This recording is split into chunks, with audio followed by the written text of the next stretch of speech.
Hello student, in this video we will understand deficient demand. Deficient का मतलब होता है कमी होना, मतलब जो डिमांड जो है वो कम है.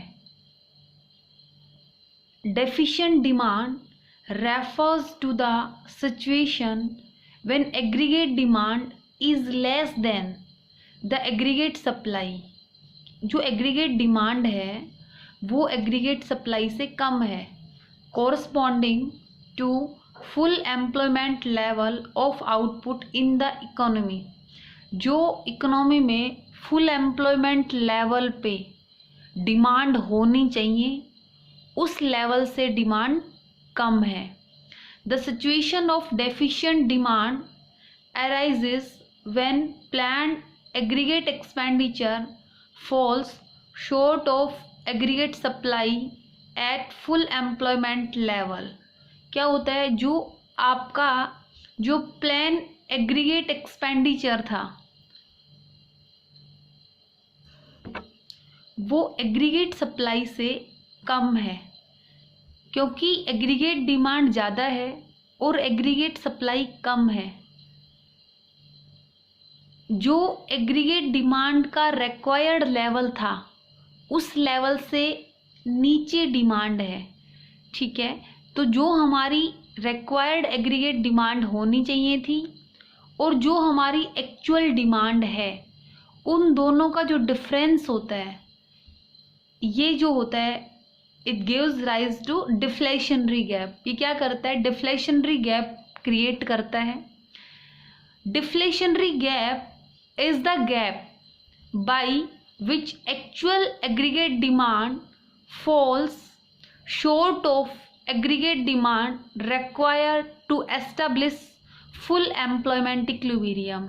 मीन्स डिफ्लेशनरी गैप क्या होता है, अभी आपको मैंने बताया कि जो एक्चुअल एग्रीगेट डिमांड है एक्चुअल वो क्या रह गई, जो रिक्वायर्ड थी उससे कम रह गई. तो इन दोनों के बीच में जो गैप है that is your deflationary gap. now हम जो है डिफ्लेशनरी गैप को डायग्राम से समझते हैं. हमने कहा कि OXX जो है उस पर हमने लिया income, output and employment. OYX पे हमने aggregate supply and aggregate demand को लिया. जो हमारी एग्रीगेट सप्लाई है वो लाइन ऑफ रेफरेंस होती है जो ओरिजिन से चलती है 45 डिग्री एंगल पे एक कांस्टेंट रेट से इंक्रीज होती है. एग्रीगेट डिमांड जो है वो हमेशा एक मिनिमम लेवल से चलती है और इनकम के साथ डिमांड का पॉजिटिव रिलेशन होता है. इस वजह से एग्रीगेट डिमांड का जो स्लोप जो होता है वो अपवर्ड होता है. हमें ये पॉइंट है, दिस इज ई पॉइंट. ये जो ई पॉइंट है ये है फुल एम्प्लॉयमेंट इक्विलिब्रियम. मीन्स ये जो एडी है this is aggregate demand at full employment level. ये हमारी रिक्वायर्ड एग्रीगेट डिमांड थी, इतनी होनी चाहिए थी हमारी demand, but due to lack of demand कम हुई मार्केट में, इसलिए हमारी एग्रीगेट डिमांड का जो लेवल है this is ADU, under employment aggregate demand. Demand का लेवल कम रह गया, इस वजह से जो एग्रीगेट डिमांड जो है एक्चुअल में जो है वो फुल एम्प्लॉयमेंट लेवल से नीचे रह गई. मीन्स डिमांड में जो है वो कमी रह गई. इसी वजह से इसको क्या बोलते हैं, डेफिशिएंट डिमांड बोलते हैं. अब आप देखिए ये जो ADU है यहाँ पे है और जो आपकी ADF होनी थी वो यहाँ पे होनी थी. तो जो ये गैप है, ये जो गैप है इस गैप को हम बोलेंगे डिफ्लेशनरी गैप. ठीक है, जो एग्रीगेट डिमांड और एग्रीगेट सप्लाई को फुल एम्प्लॉयमेंट लेवल पे जहाँ पे ये कट हो रही हैं this is your full employment equilibrium level. But जो हमारी डेफिशिएंट डिमांड जो है वो जहाँ से एग्रीगेट सप्लाई को कट करती है ये भी इक्विलिब्रियम है, but this is under employment equilibrium, क्योंकि यहाँ पे जो है आपके रिसोर्सेज का फुल यूटिलाइजेशन नहीं हो रहा इकोनॉमी में। यहाँ पे कुछ रिसोर्सेज ऐसे हैं जो अनयूटिलाइज रह गए, कुछ पर्सन्स ऐसे थे जो काम करना चाहते थे, काम करने में एबल थे, लेकिन डिमांड की कमी की वजह से उनको काम नहीं मिल पाया। ठीक है, ये था आपका फुल एम्प्लॉयमेंट इक्विलिब्रियम का जो लेवल होना चाहिए था एग्रीगेट डिमांड का, उससे आपकी एग्रीगेट डिमांड कम है, इसलिए हम इसको बोलेंगे अंडर एम्प्लॉयमेंट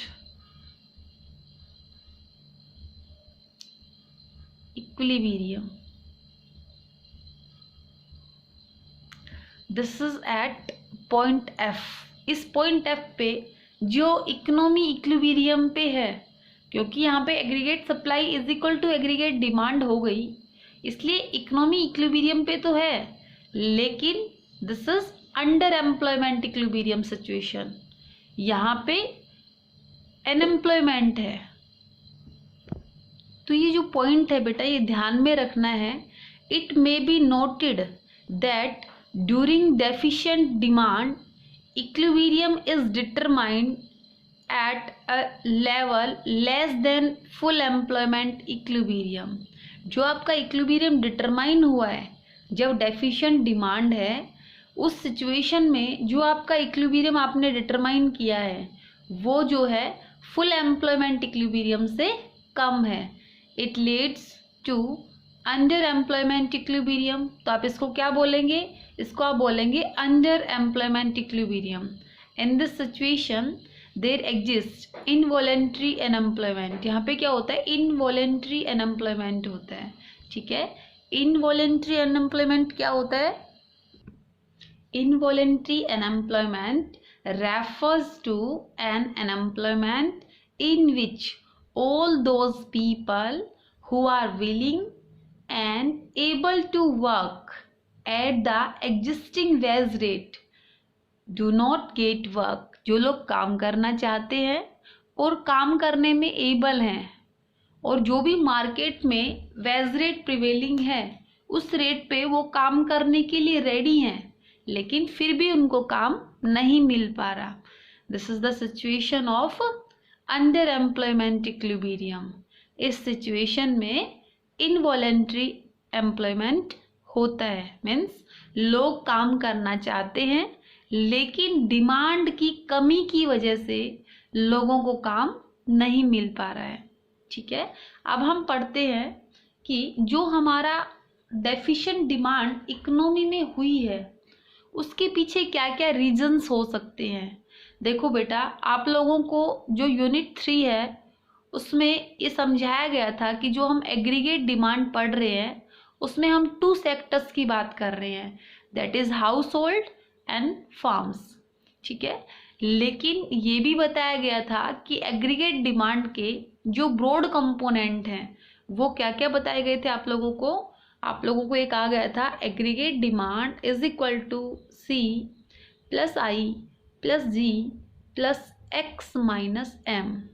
ठीक है, लेकिन जो आपको पढ़ना है वो जस्ट ये बताया गया था कि आप क्या पढ़ेंगे? सी प्लस आई को पढ़ेंगे। ठीक है, तो जो रीजन्स हैं डेफिशिएंट डिमांड के, जो रीजन्स हैं वो क्या हो सकते हैं? आप खुद देखिए कि एग्रीगेट डिमांड जो है वो consumption, investment, government expenditure on investment as well as consumption and plus net export जो है वो एग्रीगेट डिमांड के कंपोनेंट्स हैं। अगर इन कंपोनेंट्स में कमी आएगी तो एग्रीगेट डिमांड कम हो जाएगी, और अगर इन कंपोनेंट्स में इंक्रीज होगा तो एग्रीगेट डिमांड बढ़ जाएगी। तो इसी चीज़ को हम समझेंगे reasons for deficient demand. First is decrease in propensity to consume. आप लोगों को बताया गया था प्रोपेंसिटी टू कंज्यूम क्या होता है? जो हमारी इकोनॉमी है उसमें इनकम के अकॉर्डिंग लोग कंजप्शन की क्या रेट है, किस तरीके से वो कंजप्शन कर रहे हैं, और we can say this is the proportionate between consumption and income. ठीक है, तो हमें यही देखना है कि हमारी जो इनकम है इकोनॉमी की, उसके अकॉर्डिंग लोग कंजप्शन किस तरीके से कर रहे हैं। अगर लोगों की प्रोपेंसिटी टू कंज्यूम जो है वो डिक्रीज हो जाती है, तो हम कहेंगे a decrease in consumption expenditure due to fall in the propensity to consume leads to deficient demand in the economy। अगर लोग कंजप्शन कम करने लग जाएं और सेविंग ज़्यादा करने लग जाएंगे तो आपका एग्रीगेट डिमांड का जो लेवल है वो इफेक्टेड होगा।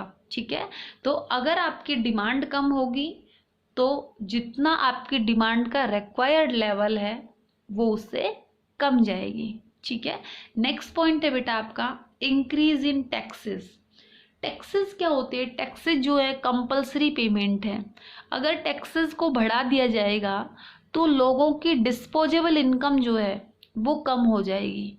लोगों के पास अगर इनकम कम होगी तो लोगों की परचेजिंग पावर घट जाएगी, और परचेजिंग पावर अगर घटेगी तो लोग डिमांड कम कर पाएंगे गुड्स एंड सर्विसेज की।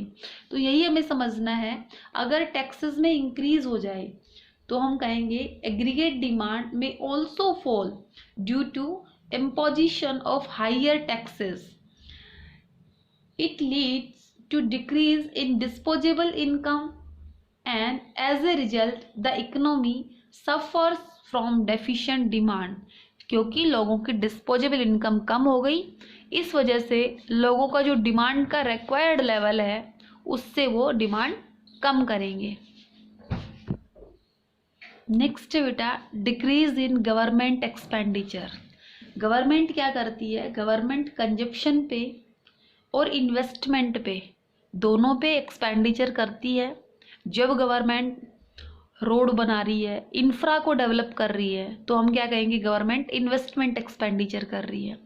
और गवर्नमेंट अगर डिफेंस पे, लॉ ऑर्डर पे एक्सपेंडिचर करती है, गरीब बच्चों को बुक्स प्रोवाइड करती है, तो क्या होगा? गवर्नमेंट के कंजप्शन एक्सपेंडिचर हो गए। तो अगर गवर्नमेंट जो है अपने एक्सपेंडिचर को कम कर लेगी तो क्या होगा?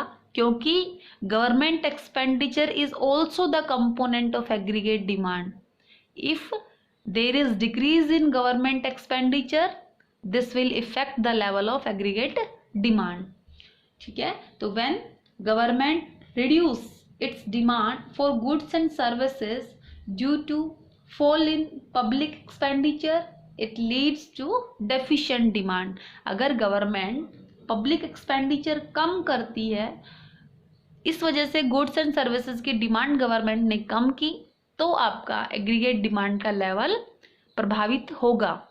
नेक्स्ट है बेटा आपका point fall in investment expenditure. Investment expenditure जो है अगर वो कम हो जाए, देखो हमने कहा कि गवर्नमेंट क्या करती है? Government consumption as well as investment both expenditure incur करती है। यहाँ पे हम बात कर रहे हैं investment expenditure by the private sector. अगर प्राइवेट सेक्टर के द्वारा जो इन्वेस्टमेंट है वो कम हो जाए, कब होता है कम? देखो इन्वेस्टमेंट क्यों किया जाता है? आप लोगों को समझाया गया था कि इन्वेस्टमेंट जो होता है उसके क्या कंपोनेंट्स होते हैं। तो अगर आपको एक्सपेक्टेड रिटर्न जो है वो आपको इन फ्यूचर कम मिलने वाला है, तो जो इन्वेस्टर है वो क्या करेंगे? इन्वेस्टमेंट कम करेंगे। तो देखो अगर रेट ऑफ इंटरेस्ट इंक्रीज हो जाए, अगर रेट ऑफ इंटरेस्ट इंक्रीज हो जाएगी तो लोग क्या करेंगे? उधार ज़्यादा देंगे बजाय कि इन्वेस्टमेंट करने के। आप लोगों को ये समझाया गया था कि जो इन्वेस्टमेंट जो होता है उसके क्या क्या कंपोनेंट होते हैं। एक बताया गया था आपको marginal efficiency of investment, and second बताया गया था रेट ऑफ इंटरेस्ट। तो आपको ये बताया गया था कि जो मार्जिनल एफिशिएंसी ऑफ इन्वेस्टमेंट है, it refers to expected rate of return from the additional investment. जो भी हम एडिशनल इन्वेस्टमेंट कर रहे हैं उसके ऊपर हमें एक्सपेक्टेड रेट ऑफ रिटर्न क्या मिलेगी। रेट ऑफ इंटरेस्ट के बारे में ये बताया गया था, it refers to cost of borrowing money for financing the investment. ठीक है, ये क्या होती है, आपकी कॉस्ट ऑफ बोरोविंग होती है, रेट ऑफ इंटरेस्ट। और ये भी समझाया गया था कि जो आपकी मार्जिनल एफिशिएंसी ऑफ इन्वेस्टमेंट है और जो रेट ऑफ इंटरेस्ट है उनमें क्या होता है, नेगेटिव रिलेशन होता है। अगर आपको एक्सपेक्टेड रेट ऑफ रिटर्न ज़्यादा मिल रही है रेट ऑफ इंटरेस्ट से, तो इन्वेस्टमेंट ज़्यादा किया जाएगा इकोनॉमी में। लेकिन अगर रेट ऑफ इंटरेस्ट ज़्यादा है तो इकोनॉमी में इन्वेस्टमेंट कम किया जाएगा। तो यही बात हमें समझनी है फॉल इन इन्वेस्टमेंट एक्सपेंडिचर में। Increase in rate of interest और fall in the expected return due to lead to decrease in investment expenditure. It reduces the aggregate demand and gives rise to deficient demand. ठीक है, अगर आपका investment expenditure घट गया क्योंकि आपकी economy में रेट ऑफ इंटरेस्ट ज़्यादा है और मार्जिनल एफिशिएंसी ऑफ इन्वेस्टमेंट जो है, मीन्स रेट ऑफ रिटर्न जो मिलने वाले हैं वो एक्सपेक्टेड कम है, तो क्या होगा, इकोनॉमी में इन्वेस्टमेंट कम किया जाएगा। अगर इकोनॉमी में इन्वेस्टमेंट कम किया जाएगा तो आपकी एग्रीगेट डिमांड का लेवल कम होगा। नेक्स्ट है rise in import and fall in export. आप लोगों को पता है कि हम क्या करते हैं, हम नेट एक्सपोर्ट लेते हैं। Net export means export minus import. ये क्या होता है, ये वो डिमांड होती है जो फॉरेन कंट्रीज़ के द्वारा की गई हमारे प्रोडक्ट की। ठीक है, तो हमने ये कहा कि अगर हम इंपोर्ट ज़्यादा करें और एक्सपोर्ट कम करें, इट मीन्स जो आपका नेट एक्सपोर्ट है वो क्या हो गया, नेगेटिव हो गया। अगर आपका नेट एक्सपोर्ट नेगेटिव रहेगा, इट मीन्स जो आपकी एग्रीगेट डिमांड का लेवल है वो क्या हो जाएगा, कम हो जाएगा। तो क्या कहेंगे, rise in import means when international prices are comparatively less than the domestic prices, then it may lead to rise in import, implying a cut in aggregate demand.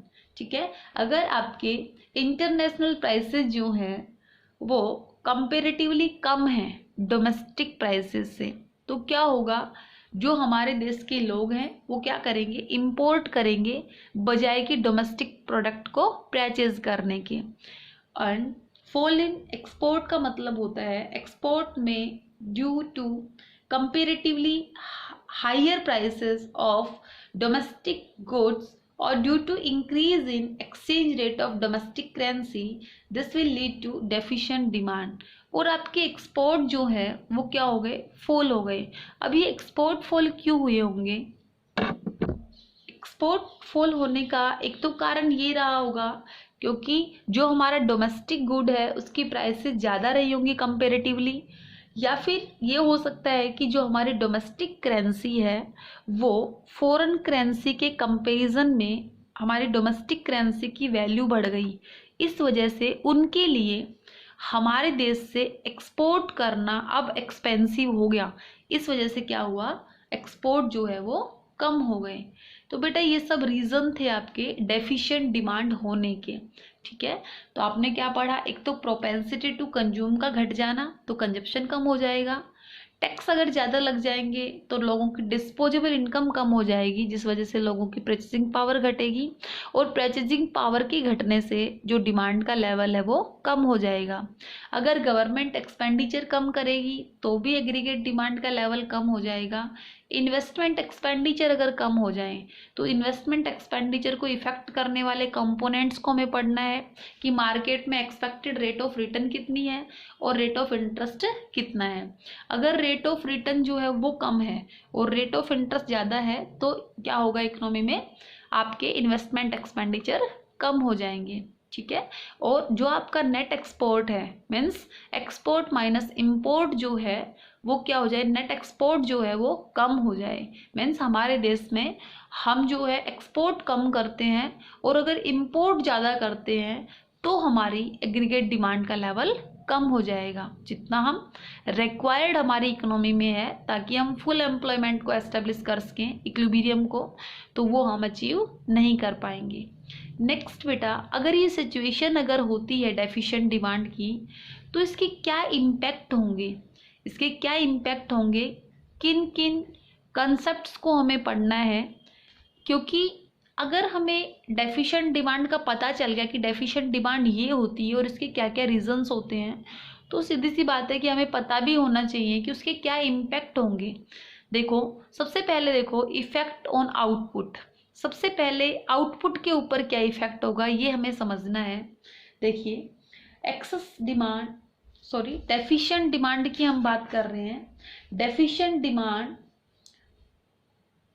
अगर होगी तो क्या होगा, there is increase in inventory stock. क्योंकि आप लोगों ने क्या किया, सप्लाई आपकी इकोनॉमी में ज़्यादा हुई और डिमांड क्या हुई, कम हुई। इस वजह से जो आपके पास जो प्रोड्यूसर्स जो हैं उनके पास क्या रह गया, इन्वेंट्री स्टॉक रह गया।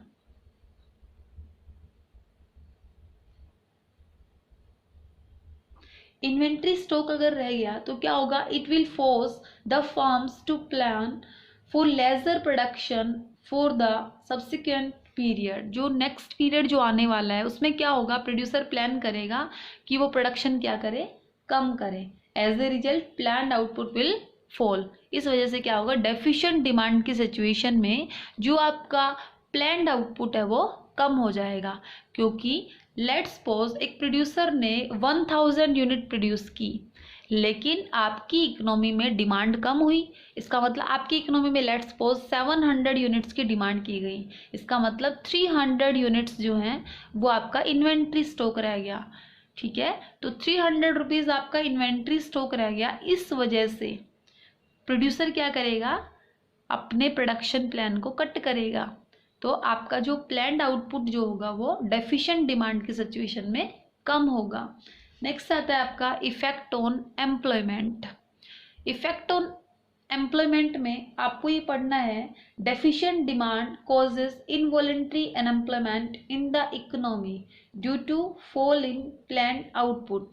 अगर आपकी जो डिमांड है वो लेवल से कम है, इसका मतलब आप प्रोडक्शन कम करेंगे, तो प्रोडक्शन कम करेंगे तो आप एम्प्लॉयमेंट भी कम देंगे, आप लोगों को कम रखेंगे क्योंकि आपको प्रोडक्शन कम करना है। तो यहाँ पे क्या होगा, आपका जो एम्प्लॉयमेंट लेवल है वो भी फॉल होगा। मीन्स डेफिशिएंट डिमांड अगर होगी तो इकोनॉमी में इनवॉलंटरी अनएम्प्लॉयमेंट क्रिएट होगा। लोग काम करना चाहते हैं लेकिन लोगों को काम मिलेगा नहीं। नेक्स्ट आता है आपका effect on general prices level. देखो, deficient demand causes the general prices to fall due to lack of demand for goods and services in the economy। देखो, आपकी इकोनॉमी में गुड्स एंड सर्विसेज की डिमांड क्या हुई है, कम हुई है। इस वजह से डिमांड के कम होने की वजह से आपको क्या करना पड़ेगा, जो इकोनॉमी जो है उसमें जर्नल प्राइसेस को कम करना पड़ेगा। तो हमारी जर्नल प्राइसेस क्या हो जाएंगी, कम हो जाएंगी, हमारा एम्प्लॉयमेंट कम हो जाएगा, हमारा आउटपुट कम हो जाएगा। These are the impacts of deficient demand on economy. Economy में क्या होगा, प्लान्ड आउटपुट कम हो जाएगा, एम्प्लॉयमेंट का लेवल कम रहेगा, इस वजह से इनवॉलेंट्री अनएम्प्लॉयमेंट रहेगा और जर्नल प्राइसेस कम हो जाएंगी क्योंकि एग्रीगेट डिमांड कम हुई है। अगर हम एक्सेस डिमांड की बात करें तो एक्सेस डिमांड जो है वो डेफिशिएंट डिमांड के बिल्कुल रिवर्स कंसेप्ट है, उल्टा कंसेप्ट है। देखो, जो हमारी डेफिशिएंट डिमांड है वो फुल एम्प्लॉयमेंट लेवल से नीचे होती है और एक्सेस डिमांड का मतलब होता है डिमांड आपकी ज़्यादा है, मीन्स जो फुल एम्प्लॉयमेंट लेवल है उससे ज़्यादा आपकी डिमांड है। ठीक है, जब आपके पास एक्सेस डिमांड होगी इकोनॉमी में तो ये क्या क्रिएट करेगी, इन्फ्लेशनरी गैप क्रिएट करेगी। जबकि डेफिशिएंट डिमांड अगर होगी तो वो डिफ्लेशनरी गैप क्रिएट करेगी। नेक्स्ट, अगर हम बात करें एक्सेस डिमांड के रीजंस की तो यहाँ पे क्या है, कंजप्शन जो है, प्रोपेंसिटी टू कंजप्शन जो है वो राइज होगा, इसी वजह से डिमांड का लेवल ज़्यादा रहेगा। लेकिन अगर डेफिशिएंट डिमांड की बात करें तो ये रिड्यूस होगा। यहाँ पे अगर टैक्सेस रिड्यूस हो जाएंगे तो लोगों की डिस्पोजेबल इनकम बढ़ेगी, जिसकी वजह से लोग डिमांड ज़्यादा करेंगे। लेकिन डेफिशिएंट डिमांड में टैक्सेस जो है वो इंक्रीज हो गए। इंक्रीज होने की वजह से लोगों की डिस्पोजेबल इनकम घट गई, इस वजह से लोगों ने डिमांड कम की। नेक्स्ट आता है यहाँ पे एक्सेस डिमांड के केस में गवर्नमेंट एक्सपेंडिचर ज़्यादा करेगी, प्राइवेट जो फर्म्स हैं वो इन्वेस्टमेंट ज़्यादा करेंगी, जबकि डेफिशिएंट डिमांड में ये दोनों ही रिड्यूस होंगे। और अगर हम बात करें fall in import and rise in export, तो ये जो है इसमें क्या रहेगा, नेट एक्सपोर्ट आपका ज़्यादा रहेगा, लेकिन डेफिशिएंट डिमांड की सिचुएशन में आपका नेट एक्सपोर्ट जो है वो कम रहेगा। ठीक है। नेक्स्ट आपने यहाँ पे एक डिफरेंट पॉइंट पढ़ा है जो कि आपने डेफिशिएंट डिमांड में नहीं पढ़ा। आप लोगों को बताया गया था डेफिशिएंट फाइनेंसिंग का मतलब होता है जब गवर्नमेंट के एक्सपेंडिचर ज़्यादा होते हैं और रिवेन्यूज़ कम होती हैं तो गवर्नमेंट को बजट में घाटा होता है, उसको हम बोलते हैं डेफिशिएंट बजट। जब गवर्नमेंट का डेफिशिएंट बजट होता है तो गवर्नमेंट को उसे इक्विलिब्रियम पे करना पड़ता है, बैलेंसिंग करना पड़ता है। इस वजह से गवर्नमेंट आरबीआई को ऑर्डर देती है कि वो नोट इशू करे। ठीक है, इसको हम बोलते हैं डेफिशिएंट फाइनेंसिंग। अगर डेफिशिएंट फाइनेंसिंग इकोनॉमी में होती है तो उससे मनी की सप्लाई बढ़ जाती है, जिस वजह से लोगों का जो डिमांड जो होती है वो लोगों के द्वारा ज़्यादा की जाती है, क्योंकि मनी की सप्लाई बढ़ गई, लोगों की परचेसिंग पावर बढ़ गई। ठीक है। नेक्स्ट आपका इम्पैक्ट आपने पढ़ा था एक्सेस डिमांड में, आपने ये इम्पैक्ट पढ़ा था क्योंकि फुल एम्प्लॉयमेंट लेवल अचीव हो चुका है, इस वजह से आउटपुट नहीं बढ़ सकता। क्योंकि फुल एम्प्लॉयमेंट लेवल अचीव हो चुका है इसलिए एम्प्लॉयमेंट भी नहीं बढ़ सकता, और जो जर्नल प्राइसेस जो हैं वो इंक्रीज हो जाएंगी, क्योंकि सप्लाई तो बढ़ नहीं सकती, तो डिमांड को कंट्रोल करने के लिए क्या होगा, जो प्रोड्यूसर्स हैं वो जर्नल प्राइसेस को इंक्रीज कर देंगे, जिस वजह से इकोनॉमी में इन्फ्लेशन आएगा, और जो डेफिशिएंट डिमांड है उसकी वजह से इकोनॉमी में डिफ्लेशन आता है। ठीक है। तो अब हमें पढ़ना है कि एक्सेस डिमांड और डेफिशिएंट डिमांड में डिफरेंस क्या है। देखो सबसे पहले देखो मीनिंग।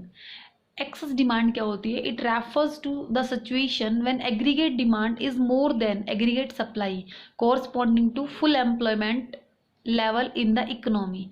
एक्सेस डिमांड का मतलब होता है फुल एम्प्लॉयमेंट लेवल से ज़्यादा डिमांड होना, this is excess demand. And deficient demand क्या होती है, it refers to the situation when aggregate demand is less than aggregate supply corresponding to full employment level in the economy. और ये वो situation है जहाँ पे एग्रीगेट डिमांड का लेवल कम है और सप्लाई जो है वो ज़्यादा है। नेक्स्ट देखो एक्सेस डिमांड जो है उसकी वजह से इन्फ्लेशनरी गैप होता है और डेफिशिएंट डिमांड की वजह से डिफ्लेशनरी गैप होता है।